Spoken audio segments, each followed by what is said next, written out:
Michael, thanks for joining us. Obviously, you've talked at length about the transfer window and the outs, but you must be very pleased to have reduced the squad and, in fact, maybe help towards the tightrope that Stoke are walking along with other clubs about FFP. Yeah, look, I mean, the most important thing was to get a group of players streamlined that makes it easier to work with. It means you have more, or rather less, disappointed players on the periphery of things, and that can lead to difficulties within your group of players when you've got disgruntled players, and it's very difficult for players when they're not getting very limited playing time, and then they have to wait to January for that to be resolved. So yeah, the players who have gone out obviously will have that opportunity now at the clubs they've gone to, and we have a much streamlined group, and hopefully, as I say, a good group to work with going forward in the second half of the season.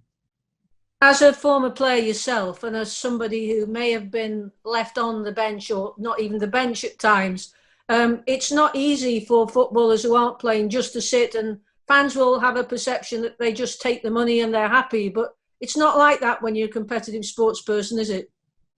No, it's not. And I understand like supporters' frustration at that, but really, it's not like that at all. Generally players want to play, of course, and they have contracts with the club, they're employees, so it's their job, and they can't just walk away from that.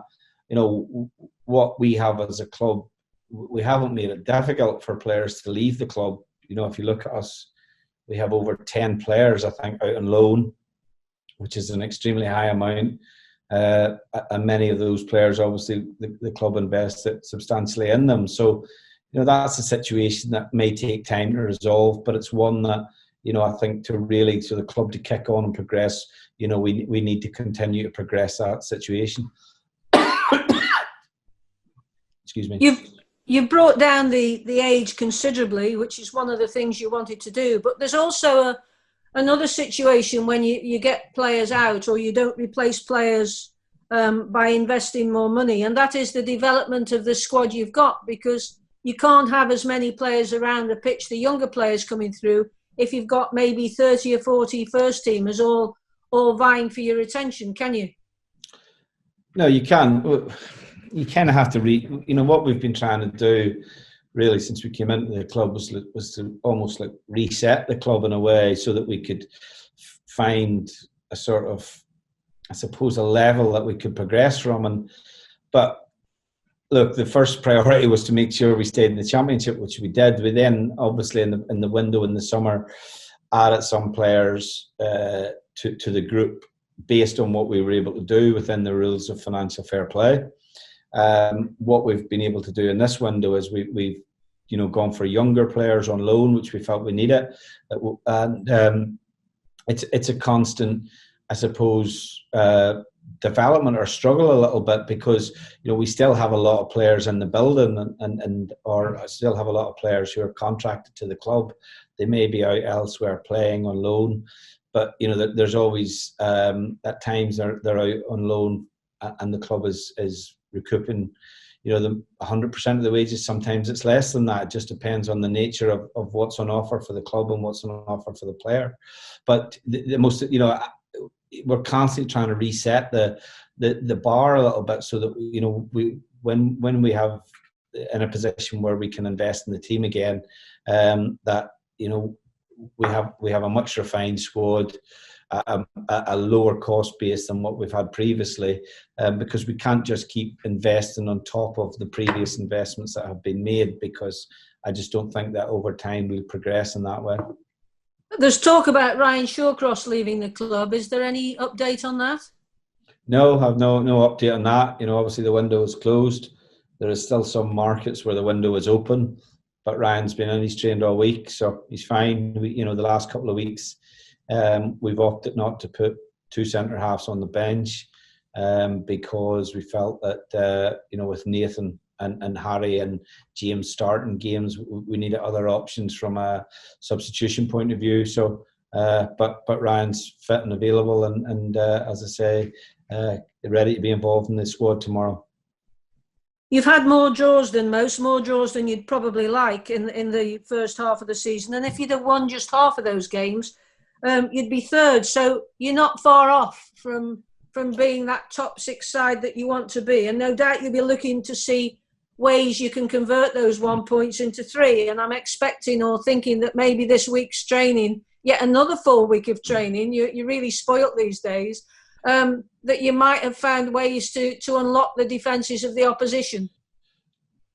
Yeah, I think, look, the most frustrating thing really is when you draw on games, and the nature of what we have is that there's not many that we've come away from those games where we said, well, that was a good point.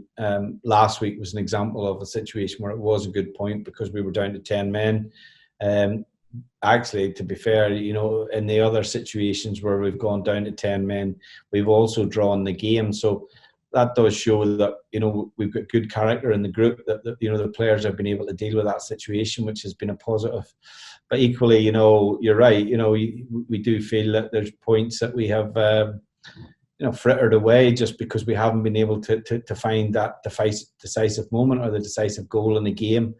I mean, we consistently work on the attacking part of the game, to be honest, and it's something that we've repeatedly done since we came into the club. I just think we're in a little period where goals are a little bit harder to come by, and we've brought some new players into the club in attacking areas that are still settling in, and Stephen Fletcher's coming back now after injury as well. So I think, second half of the season, we're fully aware as a group of players that we need to be scoring more goals. But if you look at the league table, there's teams above us that have only maybe scored 1 or 2 goals more. So it's not like we're low relative to where the league is as a whole.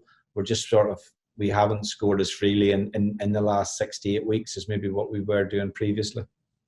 How do you feel the new players have bedded in? Rabbi Matando's not had as much game time as the others. Has he settled in more this week? He has, yeah. Rabbi's obviously come back from a spell in Germany in the Bundesliga. It's off the back of a very big move. He's a really good kid, and he just needs, I think, a little bit more in terms of training. I think maybe we threw him in a little bit early in the first game, but we felt that he had something to offer, and he's got a push now and try and get in the starting 11. The same with Jack Clark and Reece have both made a good impact, been pleased with their impact since they come in. But Reece obviously now misses the next 3 games, so he'll have a fight in his hands to get back into the side when he's available. But Reading will be the start of your 19-game big challenge. And what type of game are you expecting from them? Because they've evolved like yourselves and they had a good win last Friday. Yeah, they're a good side. I think they've been able to maintain their position in the top 6. They're in a good run of form at the minute. So we expect a tough game. We've played, I think when we've played any of the teams above us, I think there's been very, very little in the game, unfortunately. We've not taken as many points in those games as we would like, but we beat Reading earlier in the season. So we have the opportunity tomorrow to take 6 points from them, and it'll be a massive 3 points if we can get them. And now on to injury news. How's Nick Powell? And Nick's an extreme doubt. We don't anticipate that he'll be fit for tomorrow. He's still in the hands of the medical and the fitness team, and more realistic target for him is next Saturday. And Morgan Fox, is he okay? Yeah, Morgan's back. He's trained all week and comes into contention. So he's trained well this week. So as I say, he's come back a little bit quicker than we'd hoped from the initial injury and is available to be part of the squad. And do you have 3 fully fit first-team goalkeepers to choose from now, or are you still with 2? No, 3. Adam Davis is fit. He played 90 minutes last Sunday against Wolves in the 23s, so he's got 90 minutes under his belt, which he needed, I think, before going in to play a game. And he's available now, obviously, with Angus and Joe as well. And the heavy pitch at Huddersfield and the weather this week, it certainly puts a demand on the players' fitness and legs. Do you look at that when you're thinking, I know sports science comes into football a lot now, but do you look at certain players and think, for example, Joe Allen can run and last, but you have to be very careful when pitches are like this and when people are so susceptible to injury with the amount of games they're playing? Well, yeah, we were very. I mean, if you look at the data from last week's game, I think Joe, for example, covered over 12 kilometres in the game, which is very, very high. We obviously had to do more as a team in the second half. We were down to 10 men. The data from the second half was very encouraging because it showed a real work ethic and desire to make sure that we took something from the game. I think really in a Saturday week, we don't have to be as conscious of that. The pitch, as you rightly say, at Huddersfield was demanding, but we'll have to look at players more so when we come back into the midweek situation where we're playing, Saturday, Tuesday, Saturday, or Saturday, Wednesday, Saturday. So at this minute in time, that's not really a factor when we're Saturday to Saturday, which obviously we've been not very often this season. And finally, nobody's come down with the dreaded COVID, yeah? No, we were all tested both Tuesday and Thursday of this week. So clean bill of health and everyone's fine. Thank you, Michael. Good Thanks, luck. Angela. Cheers. Thank you. George now, please. Thanks for joining us, Michael. I suppose in more ways than one, this break has come at the right time in terms of not having a midweek fixture. And you've got that coming up as well. That's important, isn't it, really, to not only help in the terms of the injuries that are not available at the moment, but for the squad as a whole, that you've got them all together 5 days a week. Yeah, I think, when you play midweek, you have very little training time. You just have basically recovery and a sort of what we would call match day -1, which is just a preparation day leading into the next game. So your training time is very limited. The ones who are training more are obviously the players who are not starting games, for example. So you tend to have a split group. But obviously this week and last week, we've had the opportunity to train in a normal week, which has been beneficial. I think it's been beneficial for the new lads that have come into the club. We've got trimmed the squad with the players that have gone out on loan as well. And I think that's helped us in terms of numbers. And as I say, we look forward to the game tomorrow, a difficult game, but a game that we know it has significance in terms of where we want to try and push forward this season. And the versatility within your squad is going to be vital, isn't it, Michael, in these games coming up now, where you've got players who can play dual roles, whether it be up front and as a target man or with the midfield positions and from the fullback and the width as well. You've got an awful lot of players that can play those dual roles now, isn't there? Yeah, look, we've tried to really put together a squad with competition, in every position, which generally means having two players in that situation. It is nice at times to have players who are versatile. Nick Powell in particular gives us that versatility, probably more than any other player that we have. And the most important thing is, that the squad that we have with the reduced numbers stays fit and healthy, and we can be as competitive as we can be between now and the end of the season. So we're pleased with where the squad is. It's a lot younger than it was. I think we have a lot more pace in the potentially in the squad than what we had previously.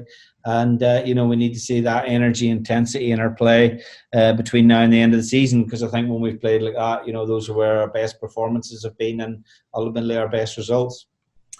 You've rotated from time to time, Michael, in that particular area. Is that because you're looking at the opposition and feel that, you take them into account when you rotate your squad, and continuity is a big factor? But from time to time, you haven't said the same again on not many occasions this season, have you? Well, I think mostly we haven't picked the same team consistently more so because of injury than anything else, to be honest.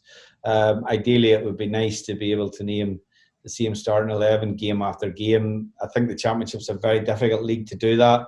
It's extra difficult this season because obviously the season is shorter and we're playing a lot more games. We had the additional games of the Carabao Cup as well. So, yeah, we've had to be mindful of the rotation of the squad. But, I think we have a settled way of playing. The message to the players has been consistent since, when they come into the team, they know what's expected of them. So, ideally we want to get to a team that we can pick consistently. But as I say, the Championship is such a league that I think, you're always going to be under pressure to change the team at times just because of the nature of the games and the regularity of the games as well. You just briefly touched on to goal difference, Michael. That could be a big factor in the end when it comes to the countdown. But you meet a free scoring side tomorrow, don't you, really? They do have goals in their attack. Yeah, they've been, not Reading have been very good this season. They've, managed maintained their position in the top six. They were, they had a little bit of a downturn when we played them previously, and we beat them 3-0 at Majedzki. But they're equally, they've recovered from that, I think, and they have got some very good attacking players. Joe, for instance, is one that we'll have to be mindful of tomorrow. And look, I mean, we're focused on points. We're not really focused on goal difference. We're focused on, turning the draws that we've had into wins and turning 1 point into 3. And that's the way that obviously we can get closer to the top 6. And that's where our priority lies. But you're nicely positioned, aren't you? Just outside it, and that's just the nice place to be at the moment in time. Is against, you want the run to continue, and you need to start maybe a run, but maybe not just surging to the top 6 at this moment in time, because there's still a lot of games to play, Michael. Well, there is, but if you give me the option of being in the top 6, I would certainly take it. To be honest, I don't think that we're disappointed a little bit at the minute because the draws have hurt us in recent weeks. Over the Christmas period and then moving forward. So, we have to get out of this run of games where we're obviously we've taken a point as opposed to 3 points. And the sooner we do that, the better. So, the most important thing for me is the level of performance of the team and the momentum of the team. And that's what we have to focus on going forward in the second half of the season, because that's what will ultimately help us climb the league. And where we finish will be where we finish. But the most important thing, as I say, is the team continues to develop, and we mount a serious challenge to put pressure on the teams that are above us. Thank you for joining us, Michael. Thank you. Good luck tomorrow. Thanks, George. Thanks, George. Dave now, please. Michael, you had objectives coming into this transfer window. How well do you think you've met those objectives and getting the players that you needed? I think we got the players that we targeted predominantly. There was other players that we had in mind, but their clubs were not either letting them go out on loan or they weren't available. It was a window that we knew we wouldn't be able to spend any money in, which we didn't, other than the signing of Alfie Doughty, which was more of a longer-term strategy behind that. So I think that, our focus was to get pace in the team, and the 3 younger players that we brought to the club have all added that certainly to the squad. And the other thing was obviously to trim the numbers, and we've done that by giving the opportunity for players to go out on loan. So overall, we're pleased where the squad looks in terms of numbers, in terms of the age profile of the team and the quality that's in the squad. You're consistently looking to improve, but it's a difficult window to get everything you want. And, as I say, we're pleased with the business that we did.